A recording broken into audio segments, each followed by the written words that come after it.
The wonders of South America. Natural beauty, ancient history, colonial history, excitement, mystery, shopping and relaxation, animals and people.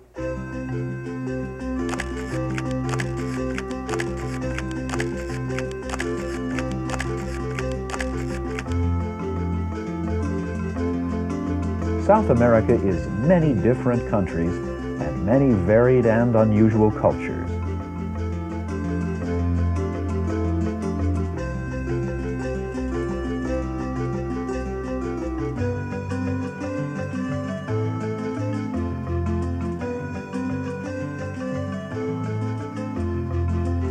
South America is a continent of wonders, just waiting to be explored.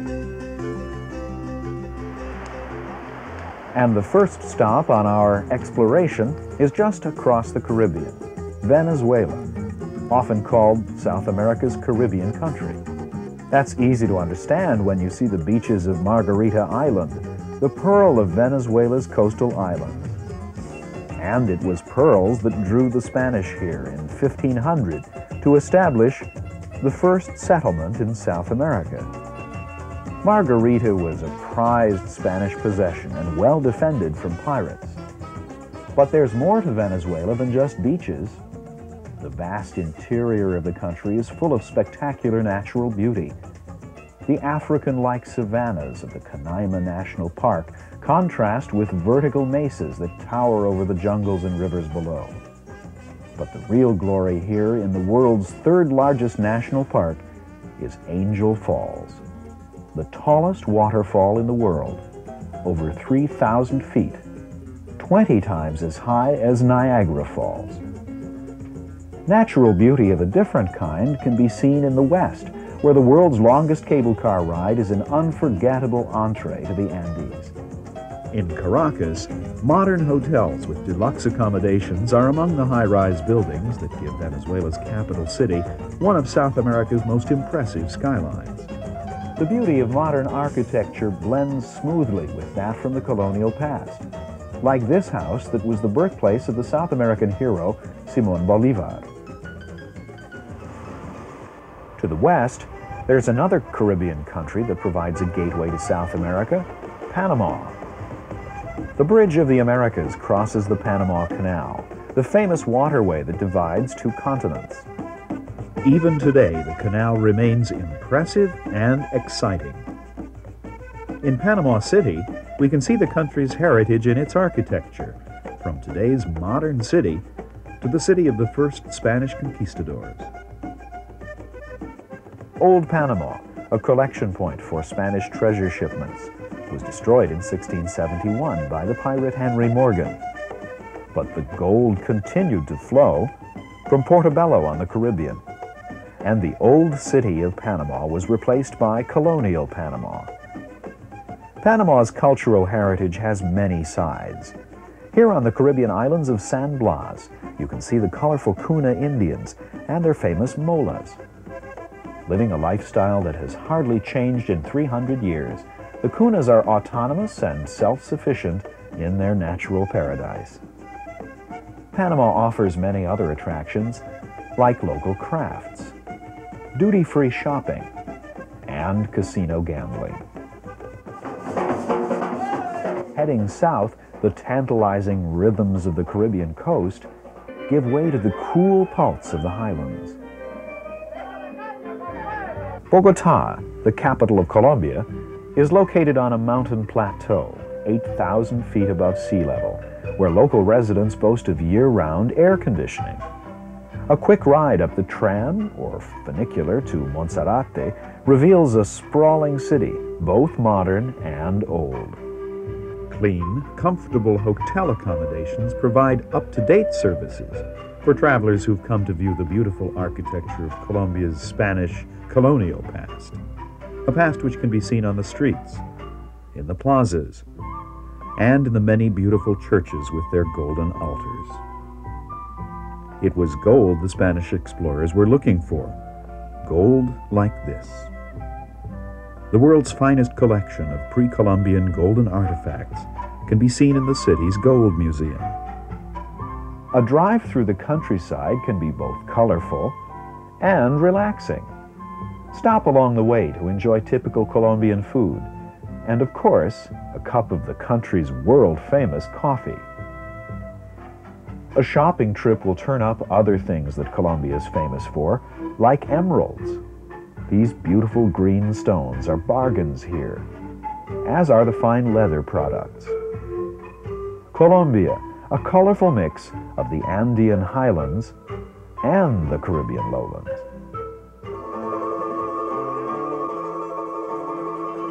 Continuing south down the continent's backbone brings us to the ever more fascinating cultures and peoples of the Andes.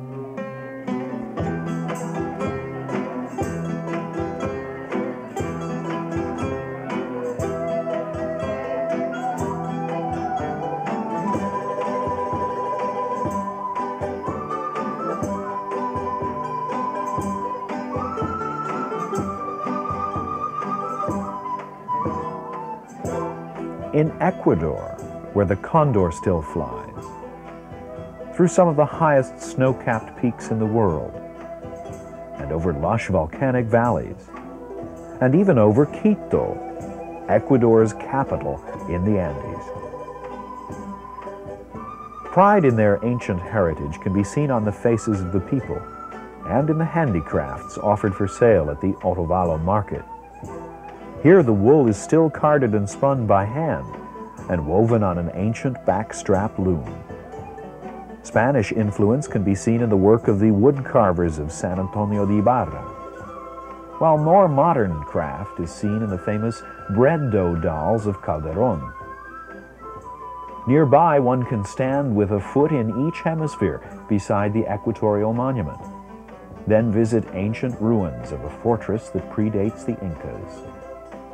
Ecuador's famous Galapagos Islands are a natural refuge where the birds and animals have no fear of man. They were the inspiration for Darwin's theory of evolution.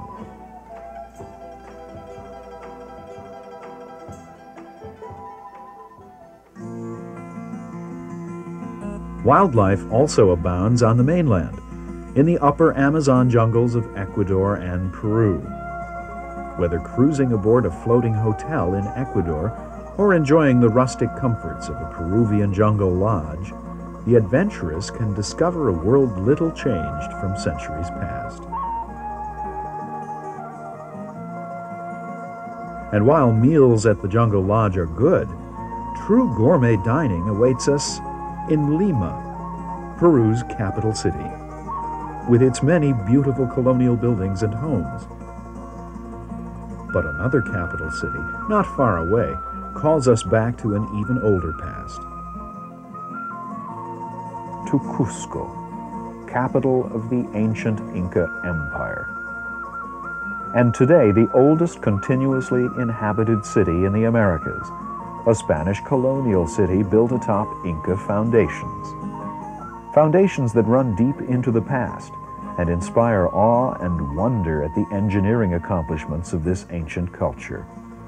The fortress of Sacsayhuaman guarded Cusco, while the ancient fortress of Ollantaytambo guarded its own nearby town, a town which today remains virtually as it was in Inca times.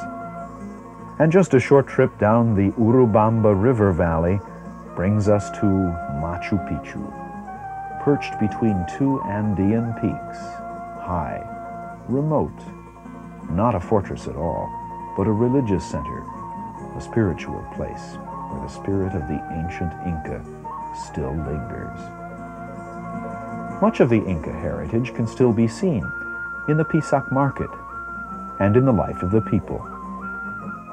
And while the mysterious Nazca lines and candelabra in the coastal desert raise many questions of their own, they somehow seem to be pointing the way inland, south from Cusco, to the high Andes, to Lake Titicaca, the world's highest navigable lake. The hydrofoil speeds us into Bolivia and into a strangely beautiful landscape, the Altiplano, or high plain, home of a people whose culture is clearly linked to civilizations of the past. Civilizations like the one that inhabited the ancient city of Tiwanaku, thought by many to be the oldest city in the world. Crossing Lake Titicaca, we stop at Siriki Island to see a master reed boat builder, building boats that are linked to the past, like the famous expedition boat, Ra-2. Deep blue skies and thin, crisp air are the hallmarks of this land at 12,000 feet. Links to the past are everywhere, even in the capital city of La Paz, where protection from ancient curses and devils is readily available. San Francisco Church is a link to a different past. But the most enduring impression of Bolivia is that of the Altiplano, in all its various forms.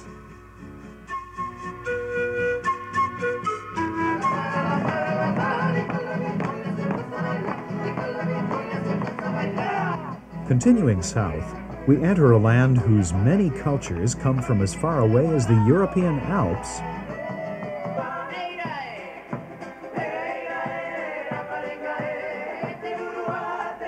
and Easter Island, Chile's Polynesian territory, located 2,000 miles out in the Pacific. Here, mystery and wonder abound. With 2,600 miles of coastline, Chile is a country of the sea, with outstanding seafood and world-class wines. Her Pacific coast is a chic playground for both visitors and locals alike. And after a sunny day at the beach, a trip to one of the country's grand casinos is a must. In Santiago, the capital city's European heritage can be seen in many places, but probably best at the ornate and opulent racetrack, the Hippodrome Club. Chile's native stone, lapis lazuli, is crafted into many beautiful objects, as is the native copper. Chile's southern port, Puerto Montt, is an important center for the fishing industry. And it's the jumping-off spot for a cruise through the icebergs of Chile's fjords, or for a crossing of the Andes through the lake districts of Chile and Argentina. With such spectacular scenery, from Fuji-like volcanoes to waterfalls, to vistas which echo the Swiss Alps, the lake crossing of the continental divide between Chile and Argentina is a special treat. In Argentina, the city of Bariloche displays the influence of the Swiss and German cultures. Here you can savor Swiss fondue and enjoy the area's famous ski slopes. But the true flavor of Argentina can best be seen on the Pampas and on the estancias, where the tenderest beef in the world is raised, and where occasionally an old gaucho may still be seen. And of course, the true flavor of Argentina is also found in the tango.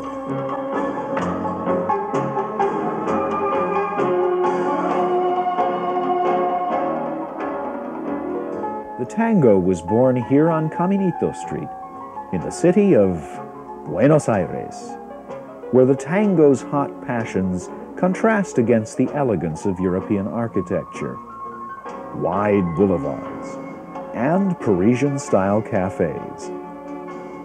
High-fashion shopping streets are filled with quality furs and fine leather goods. But the rhythms of the tango fade into the wind in Patagonia, Argentina's still wild southern land. Whales, sea lions, and elephant seals inhabit the Peninsula Valdez region, while further south, these little travelers migrate here each year to give birth to a new generation. Leaving Buenos Aires aboard the hydrofoil, we cross the Rio de la Plata to Uruguay.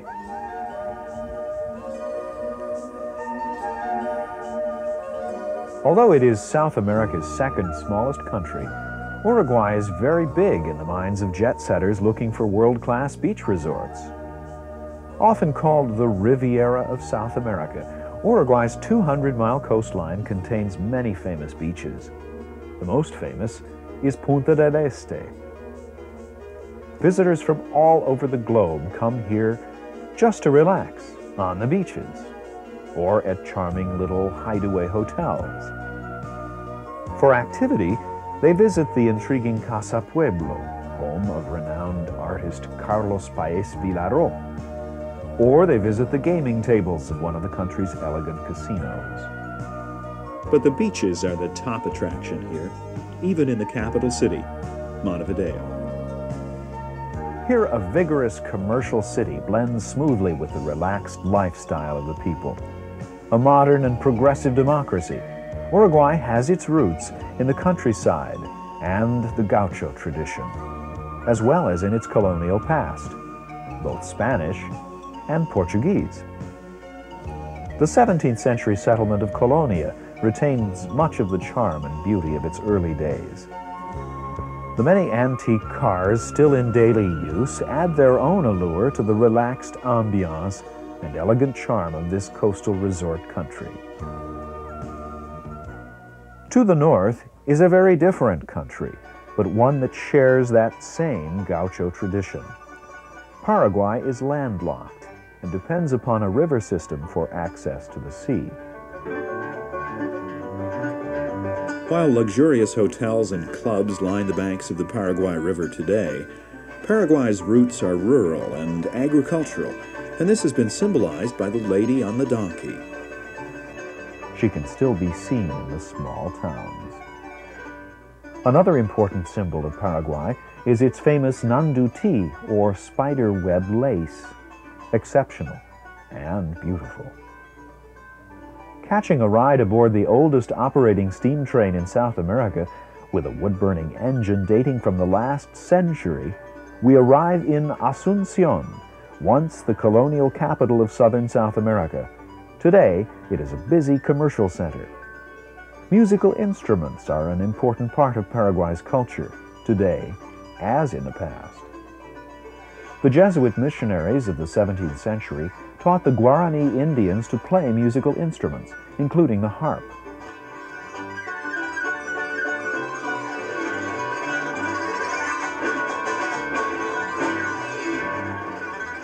The fabled Jesuit missions can still be seen, some in ruin, some still in use. And the Guarani Indians can still be seen on Lake Itaipu, accessible by hydrofoil. Itaipu Dam, the world's largest hydroelectric power plant, is being built by both Paraguay and her neighbor to the east, Brazil. Nearby, another spectacular attraction is shared by Brazil, Paraguay, and Argentina. Iguazu Falls, one of the world's most awesome natural wonders, is made up of 275 waterfalls breaking over a 2-mile-wide precipice, a dazzling gateway to South America's largest and most diverse country. Brazil is filled with contrasts and superlatives. In architecture, for example, Brasilia is the world's most modern city, filled with futuristic buildings and monuments. The Amazon is the world's largest river, snaking its way through the world's largest jungle, Amazonia. The black water of the Rio Negro meets but does not mix with the brown water of the Amazon at the meeting of the waters. Nearby, the Amazon free port city of Manaus bustles with river commerce, much as it did in its heyday when the rubber boom built this 19th century opera house. And Brazil produces almost all of the semi-precious stones found in South America. Skilled craftsmen work them into exquisite pieces of jewelry. And on the coast, one of the world's most unique cities, Salvador Bahia. Brazil's first capital, founded by the Portuguese in the middle of the 16th century, Salvador is a rich blend of African, Indian, and European cultures. From its colonial architecture to its modern-day rhythms of living, Salvador exudes the essence of Brazil. But that essence is also found in another Brazilian city, thought by many to be the most beautiful city in the world, Rio. With 20 miles of splendid beaches broken by lush green hills, the views of Rio are spectacular. Here you can enjoy the laid-back lifestyle of the Cariocas in the daytime, in the evening, and at night. Rio is alluring. Rio is exciting. Rio, most of all, is unforgettable. And so is all of South America, from the hot beaches of the Caribbean to the cool plains of Patagonia, from the steamy jungle lowlands to the Andean highlands. South America is a continent filled with wonders.